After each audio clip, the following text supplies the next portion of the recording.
এই কেন্দ্র আমি যা দেখলাম খুবই সুন্দর এখন পর্যন্ত। তবে ভয়টা হচ্ছে যে এখন পর্যন্ত ভোটার টার্ন আউট না কমে যায়, ভোটারদেরকে ইন্সপায়ার করা, ভোটাররা যাতে আসে। সকালে অনেক টার্ন আউট ছিল, এখন টার্ন আউট কমতেছে, যাতে করে শেষ ভোটারটা পর্যন্ত আসে। আপনারা ভোটারদের আমার কথা যারা শুনতে পাচ্ছেন, যারা ঢাকা বিশ্ববিদ্যালয়ের শিক্ষার্থী, যাকে খুশি তাকে ভোট দেন, কিন্তু প্লিজ আজকে ভোটটা দিতে আসেন। আজকে ভোটটা দিতে আসা খুবই ইম্পর্টেন্ট। আমি দেখি নাই, কিন্তু লিফলেট বিতরণ যদি করে থাকে তাহলে এটা চরম পরিমাণে বিধি লঙ্ঘন। কিন্তু আসলে এই বিধি লঙ্ঘনের মধ্য দিয়ে নির্বাচনটা হইতেছে। আমরা তো আসলে শুরু থেকেই নাই মামার থেকে কানা মামা ভালো, এই পদ্ধতিতেই আসলে ইলেকশনটা করতেছি। তো এই বিধি লঙ্ঘনটা হচ্ছে। বিজয়ের বিষয়ে তো ভোটারদের হাতে, আমি আমার কাজ সর্বোচ্চ করছি, এবার ভোটারদের উপরে। এখন এটা ভোটারদের উপরে, কারণ আসলে এখানের এই ভোটার কেন্দ্র থেকে তো আমি বুঝবো না, এই ভোটার কেন্দ্রে আমি জনসমর্থন আশাই করি, কিন্তু আসলে সবগুলা মিলে কি হয়, সবকিছু মিলে কি হয় শেষ পর্যন্ত দেখতে হবে।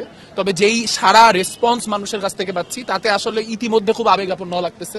এবং আমার বয়স 27 বছর, আমি জীবনে কোনোদিন ভোট দিই নাই, আজকে আমি প্রথম একটা ভোট দিতে পারলাম।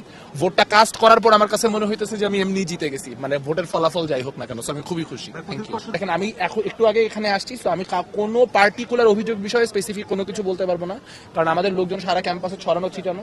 তো আমাকে এগুলোর ব্যাপারে যদি উত্তর দিতে হয়, তাহলে আমাকে সময় দিয়ে 8টা কেন্দ্র ঘুরতে দিতে হবে, আলোচনা করতে দিতে হবে, তারপর আমি জানি আপনাদের ইনফর্ম করতে পারবো। ভোটারদের বিষয়ে আহ্বানটা খুব ক্লিয়ার, যাকে খুশি তাকে ভোট দেন, কিন্তু প্লিজ ভোট দিতে আসেন। অনাবাসিক শিক্ষার্থীরা প্লিজ যারা বাইরে বসে আছেন, আজকের দিনটা যদি এরকম বসে থাকেন, তাহলে পরে রেজাল্ট নিয়ে রিগ্রেট করবেন, আগামী 1.5 বছর রিগ্রেট করবেন। সেই রিগ্রেটটা করেন না, এখনো সময় আছে, বিকাল 4টা-5টা পর্যন্ত ভোট দেওয়া যাবে। আপনারা প্লিজ ভোটটা দিতে আসেন। আপনার জীবনের প্রথম ভোট দিলেন, সেই প্রথম ভোটের অনুভূতিটা যদি একটু বলেন, যে আসলে প্রথম ভোট দিয়ে আপনার কেমন লাগে? অসাধারণ, কারণ গতবার যখন ডাকসু নির্বাচন হয়েছে, তখন আমি 6 ঘন্টা দাঁড়ায় থেকে লাইন জ্যামিং এর কারণে ভোট দিতে পারি নাই। এবার আমি প্রার্থী হওয়ার কারণেই হোক, আমার শারীরিক প্রতিবন্ধকতার কারণেই হোক, আমি একবারে ভোট দিতে পারলাম, গেলাম, ভোট দিলাম, নিজের ইচ্ছা মতো যেই প্রার্থীদেরকে মনে হলো তাদেরকে ভোট দিয়ে বাঁচলাম। এই যে পাওয়াটা, এটাই জুলাই অভ্যুত্থানের পাওয়া, যে আমরা ভোট দিতে পারতেছি, আমরা একটা ভোটের বাংলাদেশ শুরু হলো। তো সেই সূচনাটা যে ঘটলো, রেজাল্ট যাই হোক, সেটা একটা অসম্ভব ইতিবাচক বিষয়। আর আমরা আসলে রেজাল্টের ব্যাপারে ইতিবাচক, আমরা মনে করি ব্যালটে আসলে প্রগতির পক্ষের যে শক্তিগুলো, সেই শক্তিগুলো জয়ী হবে।